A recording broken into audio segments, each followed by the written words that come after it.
Firewatch is a single-player, first-person mystery set in the Wyoming wilderness, where your only emotional lifeline is the person on the other end of a handheld radio. Well, that's what the developers say, guys. Well, what is Firewatch really, and is it worth your time? Well, it's a walking simulator. It's one of those games that pretends to be a game, but it's really not a game, and they sell it as a game and market it as a game, but it's not a game. So first up, let's talk about the graphics. It's a game made in Unity, so you can't really expect that much from it, but if the art style is kind of cool. I did like it.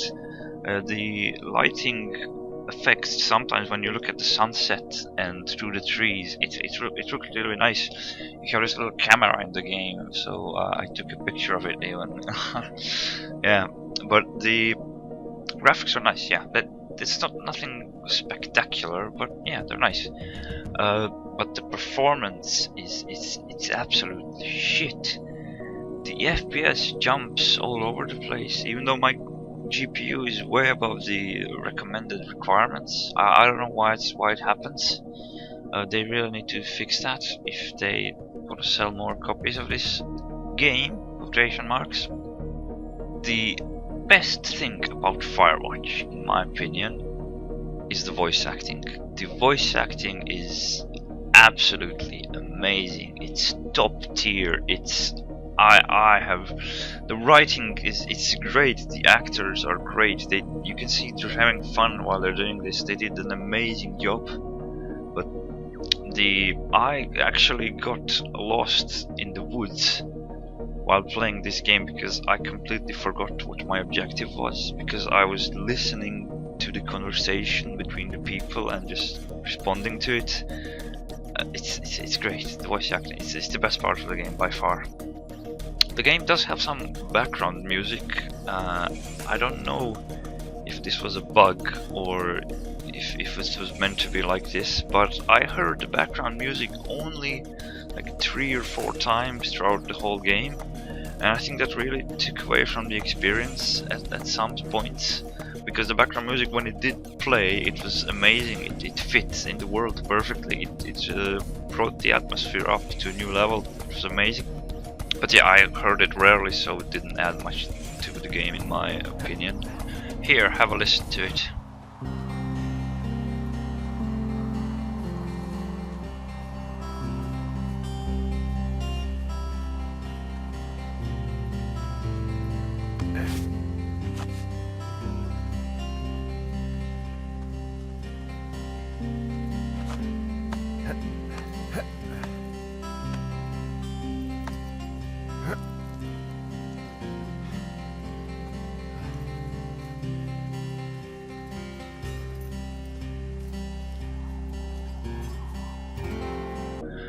So Firewatch, they say it's an open world, but it's a fake open world.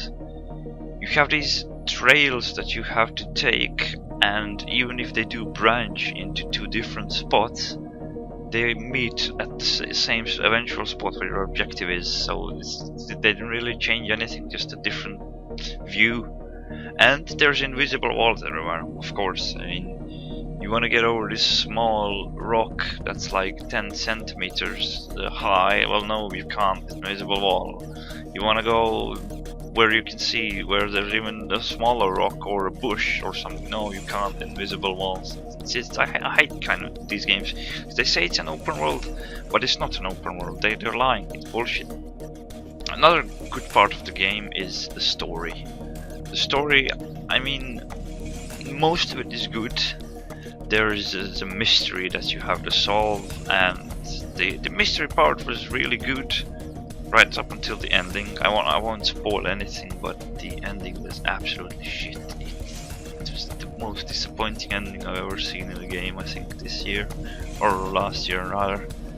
And there was, like, during the game there was these really tense moments, like you feel like you're being watched, and you hear these little scuffles in the bushes, and you're afraid to, well, I was afraid to look behind me at some points. And I really think that the game would have benefited from a realistic graphics in those moments. I think it would have really, and realistic lighting especially. There's this cave in the game. I won't say what happens, but if the game had realistic lighting in that cave, it would have been 100 times better. It would have been 100 times more tense and, well, maybe even scary to some people. It wasn't scary to me, which shows that how ruined it is, because I'm scared shitless of everything. I don't like horror games, I hate them. But I was not scared in that cave, I can honestly say. Let's talk about gameplay, about the game itself, the point of this review. There is none. There's no gameplay. It's an on rails. I can compare it to a point and click adventure. You can't, first of all, you can't die. There's no enemies, there's no fail state. If you want to walk off a cliff by accident, you can't fall off because there's an invisible wall everywhere. The level of interactivity that you have with the world is just opening strong boxes. The code to each one is 1, 2, 3, 4, by the way, and just responding to the conversation or doing something that the game's opening doors. Yeah, that's another one that you can do in this game. When I was like 2.5 hours into the game, you find an axe, and I thought, oh well, this might be cool. Like maybe I'm gonna find some enemies. Well, no, you just chop down one tree to get over a ditch. That's the end of the axe. You used it for like 30 seconds, and then we're done. So the gameplay it's non-existent. That's why I don't even say that this is a game. It's not a game. It does have a cool atmosphere, the whole wilderness thing. However, you're in the wilderness and there's no animals. No animal. You see a deer at the beginning, and then a raccoon in one house at a special. Well, I won't say what it is. Whatever. But in the wilderness, there's no animals. There's like a butterfly that's the size of a small, not a small, a big bird, like butterfly size of an albatross. It scared the shit out of me once, just appeared in front of my face. But that's pretty much it. And they keep mentioning bears in the game, and there's no bears. I thought maybe when I got the axe, maybe a bear's gonna attack me. No animals whatsoever. It's an empty wilderness. I don't know why would they choose to do this, but yeah. And the game is filled with these little details, just make the world feel real. And there's like these notes that the old rangers left for each other in the strong boxes. You can read them if you want. It's not important to the story, but I read them all anyway and kept them just because I thought they were kind of interesting. So in conclusion, is Firewatch a good game? I would say no. It's not really a game at all. It's just an on-rails hiking simulator where you have to sometimes click and hold shift to choose which option to respond to in the radio chatter thing. And I would say it's not worth the 20 euros, because it's 4 hours long. It's not a game. It's 20 euros. You can't justify 20 euros. Put it like 10, 5. Get it when it's on 75% off.